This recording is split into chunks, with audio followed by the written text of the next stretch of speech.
More fallout today after the release of thousands of pages from Dr. Anthony Fauci's COVID-era diary. The entries appear to show the former White House chief medical advisor holding different views in private than what he was saying in public. And it comes as senators prepare to question Fauci at a hearing on Capitol Hill tomorrow. Hello, everyone. This is Outnumbered. I'm Emily Compagno, here with my co-host, Harris Faulkner.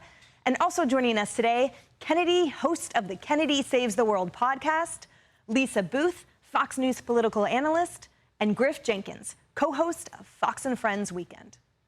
Now, tomorrow's hearing is expected to focus on the disparities between what Fauci wrote in his diary and what he has said publicly about the pandemic and its origins.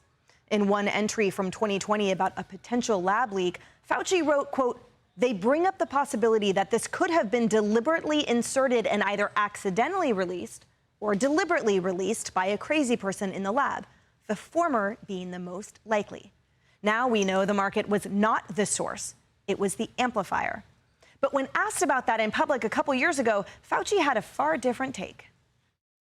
When I look at the scientific evidence, I don't see any evidence that's concrete at all that it's a lab leak, even though a lot of people talk about it. I still think it's a possibility, but I haven't seen any evidence. And when writing about school closures in 2020, Fauci wrote this about New York City's then mayor. "I spoke with Bill de Blasio and convinced him, based on what I was saying publicly and my conversation tonight, to close the NY schools. He had already decided based on what I was saying on TV. I had a similar call with Ann O'Leary, the chief of staff of Governor Gavin Newsom. Ann said, based on my TV appearances, the governor has decided to close the schools in California, as well as the bars and restaurants." But Fauci later denied doing anything of the sort. Watch. I wonder if you would recommend locking down schools if you had to do it all over again.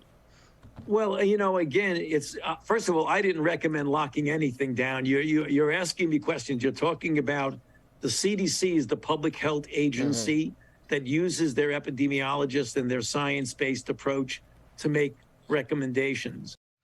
And on the COVID death rate, Fauci wrote, quote, "This is acting like a bad influenza in its transmissibility and that the denominator is much greater than 34,867, making the case fatality rate more like 0.2 to 0.3% rather than 2%. But just 1 month later, he gave different numbers while speaking on our own air. The mortality for this is about 2.5%. It's probably lower than that. It's probably closer to 1. But even if it's 1, it's 10 times more lethal than the seasonal flu. And in 2021, Fauci wrote that, quote, "The WHO is now recommending that even vaccinated people wear masks. Vaccinated people are getting infected, but without serious disease." That entry coming just days after Fauci publicly insisted that vaccinated people were simply safe or had no risk. If you're vaccinated, you don't have a risk. And that's the reason why we say it's as simple as black and white. You're vaccinated, you're safe. You're unvaccinated, you're at risk. Simple as that. Kennedy, the unearthing of his diary and the juxtaposition between what he was saying privately and personally is frankly devastating. But it's mostly devastating because a lot of people lost their lives in quality and also in numbers because they relied on what he said, because governors implemented his suggestions, his policies that he then denied. I think the most unfortunate aspect of this, which is frankly heartbreaking, is a frankly lost generation that were prevented from going to school and socializing and interacting normally, that were prevented from spending time with loved ones because of that man who now denies what he said. Yeah, and there were so many of us at the time in real time were asking for a second opinion, but also questioning whether or not it was really healthy, especially for the mental health of students, to be kept out of school, particularly kids with both parents working, because if both parents are out of the home and they were completely unchaperoned, they don't have teachers and counselors getting eyeballs on them every single day. They were going without nutritional assistance from public schools. And, you know, the exacerbation of, public health, mental health, and crime problems is something that will chase these kids well into adulthood. And, you know, many of them are now in their early 20s. And Dr. Fauci didn't care. He did not care about, he did not consider the mental health implications, the long-term ramifications, which were much more devastating than what kids were coming across in schools. And the fact that he would sit there like a bald-faced liar and, you know, say that he was merely a peripheral participant in all of this, and he was not the person at the center of a dictating policy. He was, and we know that from his diary now, because he talked about how he was the most interesting and famous person in the world, the most sought-after person, so famous. And that's what he wanted to be. He didn't really care about, you know, whether or not healthy people would die, if sick COVID patients were forced into their nursing homes, or if kids would have these mental health journeys that were insurmountable for years to come. He didn't care. He cared about being famous. And Griff, adding insult to, frankly, permanent injury is what the Secretary of Human Health Services calls giddy narcissism. It's watching him in his diary gloat over this media coverage, just lines under the death toll. Let's take a watch. I think it would be very forgetful, completely unrepentant, arrogant. I mean, arrogant to the extreme. Don't expect to get much out of him, but I'm going to try and lay out all the things that he did that were such a miserably failed response to COVID. The worst part is that giddy narcissism that you see throughout the diary is juxtaposed against really bad public health decisions. So his focus was on self-promotion, clearly, and nobody can read these diaries and say this is a political response. His focus was on promoting himself, on getting on TV, and not doing public health.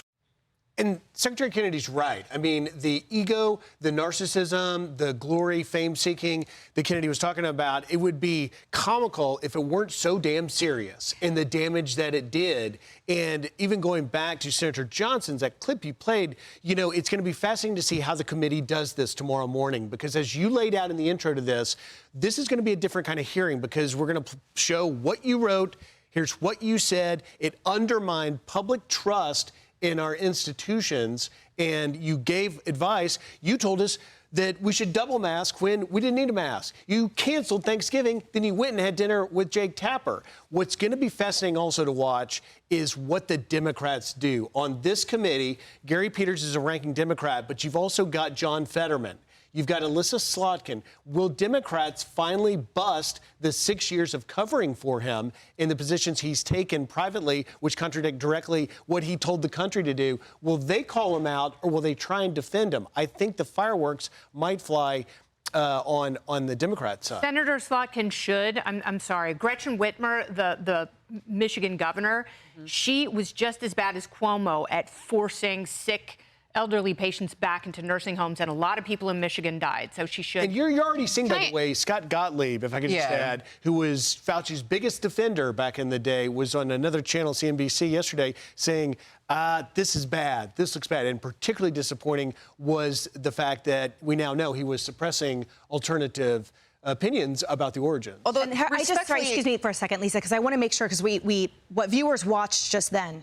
So we led up to talking about how RFK Jr. talked about the giddy narcissism. And just before that, we played Senator Johnson, who was saying, look, I don't expect to get much out of the hearing from him. That's where but we're going to lay out. So I just want to make sure viewers understood what they were looking at so that what we can expect tomorrow. And thank you for that, because that will now help my comments to make sense. Yeah. I want to get to this point. I think we have been in our own sort of republic evolution long enough to figure out how to best punish officials when they hurt the public.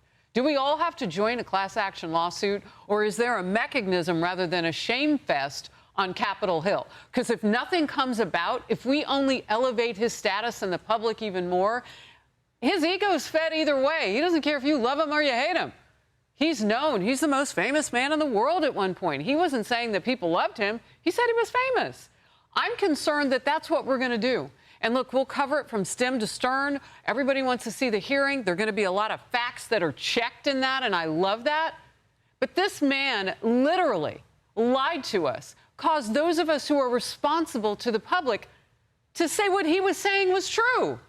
I take it professionally and personally that now we know more detail about that. It's not enough to shame him on Capitol Hill for me. I want more. I want justice with this guy. But I don't know what that looks like. He's pardoned. So you're right. What does it look like? Well, see, I guess what I find frustrating a lot of this is there were some of us, very few from the very beginning, trying to get the truth out there, who were looking at people like Dr. John Ioannidis at the beginning of the 15 Days to Slow the Spread, who wrote a column in Stat News, who was correct about all of this, who were trying to get the truth out, and that truth was suppressed. We were attacked. There were not many of us from the very beginning. I was against all of this. This is why this all matters. You look at during COVID, what do we see? A 30% jump in overdose deaths, soaring youth suicide attempts, 200,000 permanent business closures, the steepest decline in student test scores in modern American education, unemployment rate at 14.7%, inflation that hit a 40-year high, all because of this man.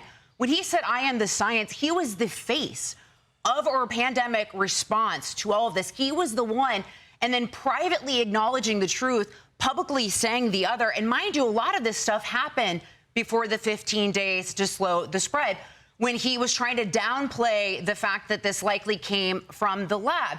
He gave China time to destroy evidence. Whether that was intentional or not, that was the net result of it. Yet privately, he was acknowledging the fact that it didn't come from the wet market and that the COVID lab origin theory was a real thing.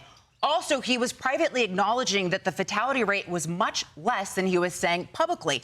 That is significant because that was the basis of the lockdowns and the 15 days to slow the spread. Our entire response to all this, he was also told by Chinese officials that asymptomatic spread was a thing, which would also negate the whole point of lockdowns and would render those lockdowns useless, and which also would mean that the fatality rate was significantly less than what he was telling to the public. So the basis of all this and why it matters is that all of this would have reshaped our response to COVID as well as the public narrative. And he knew the truth, yet he told us lies. That's important. Okay, so we know that. What next? We didn't even learn from 1918. 50 million people died from the Spanish flu. They never closed New York City schools. This guy, yeah, we can vilify him on Capitol Hill, but I'm telling you, this can happen again. We need to make an example out of him. He doesn't have to testify, though, right? He's just going to... No, he can plead the fifth, but we can read his diary. Yeah. And the libs have only learned what they wanted in the first place, which was that control is what gets people to obey. And that's how they influence children. And that's the power they have. Socialism, it all comes. Communism. Exactly. Also, now we can know why he was pardoned. Be sure to like and subscribe for all the Fox News latest on YouTube and catch full shows streaming now on Fox One.